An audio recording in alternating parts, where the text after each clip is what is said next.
The old man sat by the window, his hands resting quietly on his knees, the afternoon light spilling across the room in long golden lines. His house was silent now, too silent, except for the occasional creak of the floorboards and the distant sound of a clock ticking away in the hall. He had lived here for decades, each room holding traces of her, the curtains she had chosen, the faint smell of lavender that lingered in the old cushions, even the chipped mug she favored every morning. Everything spoke of her, yet the house felt empty because of what he had never spoken himself.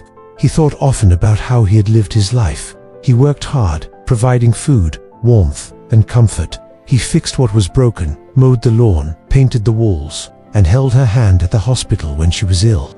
But through all those years, words seemed to stick in his throat. He always believed love was proven through action, not speech. To him, telling her might have felt unnecessary, like stating the obvious. She must have known, he told himself. Surely she knew.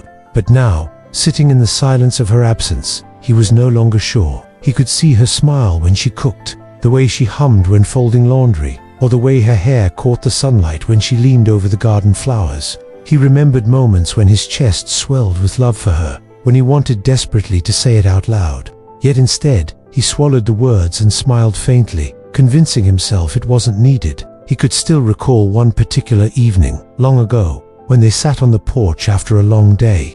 The sky was bruised with purple and orange, and she leaned against him, quiet, peaceful. He had looked at her then and thought, "I love you more than I can ever say," but he never said it. He only tightened his arm around her shoulder and stayed silent. She sighed softly, and he told himself she understood. Now that memory haunted him.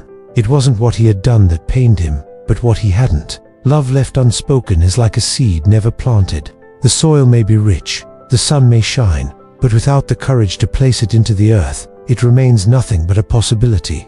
And so, as he sat in his chair, surrounded by reminders of her presence, he began to feel the growing weight of absence, not just hers, but of his own unspoken words. The silence he had once believed harmless had become the heaviest sound of all. Nights were the hardest. The house that once felt alive with laughter, footsteps, and the familiar clatter of dishes now seemed hollow, echoing with silence that pressed against his chest. In the quiet darkness, memories stirred like restless shadows, pulling him back to moments he wished he could rewrite.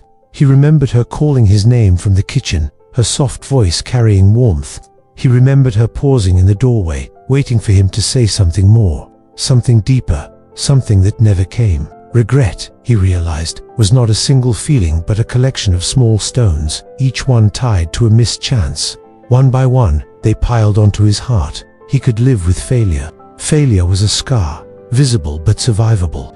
But regret was different. It was a weight that never healed, a burden that grew heavier the longer it was carried. Sometimes he would sit in her chair, the one she used to curl up in with her favorite book, and close his eyes. He tried to remember her voice clearly, as though replaying an old recording. He could recall her laughter, the way it rose suddenly like a burst of sunshine, but the sound was fading with time.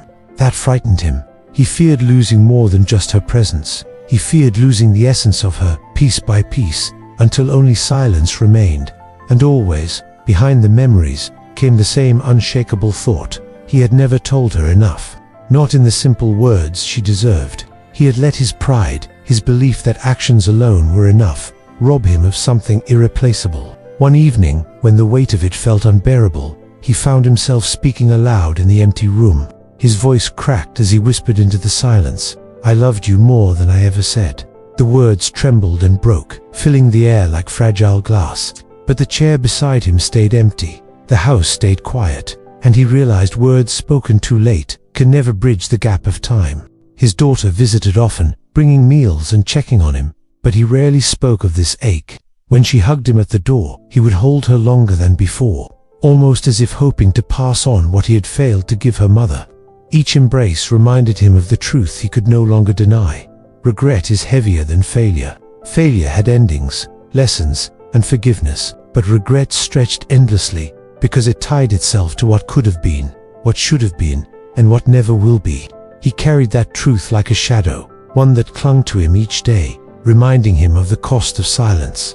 The old man began to notice small changes in the way he lived. Where once he stayed silent, now he tried to let words rise, fragile though they felt. When his daughter brought over dinner, he looked her in the eyes and told her how grateful he was. When his grandson showed him a drawing, he didn't just nod, but said how proud he felt. It was as though every word he spoke now was a quiet offering to the memory of his wife, an attempt to give to the living what he had withheld from the one who was gone. One Sunday, the whole family gathered in his home. His granddaughter, with her bright eyes and unshakable laughter, ran across the living room, her small hands full of crayons. She jumped into his lap, tugging at his shirt as if to demand his full attention. He smiled, and for a moment, he saw his wife in the child's eyes, the same spark, the same warmth. His throat tightened, but instead of swallowing the feeling, he let the words come. "I love you," he said softly to the little girl. She looked up at him, surprised, and then laughed in delight, as though love were the most natural thing in the world to receive. His daughter, watching from across the room, smiled gently. She didn't say anything, but he saw understanding in her eyes. Perhaps she knew the words were not only for the child, but also for the woman he had lost. That night, when the house quieted again, the silence felt different. It no longer pressed against him with the same unbearable weight. The regret was still there. It would never vanish, but it had shifted, softened by the words he now gave freely. He realized regret does not have to remain only a wound. It can become a guide, urging the living to speak before silence steals the chance. He sat once more in his chair, looking at the worn photograph of his wife on the mantel. The regret still whispered, but beneath it was something new, peace. For though he had failed to speak enough when she was alive, he was learning to honor her now by speaking love to those who remained. He closed his eyes, breathing deeply, as if the air itself was lighter.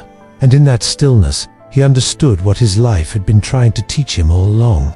Failure may leave scars, but regret is a weight we choose to carry or to release through the courage of words. Life often teaches us too late that silence carries the heaviest weight. We think those we love already know, that actions speak louder than words, that tomorrow will always come.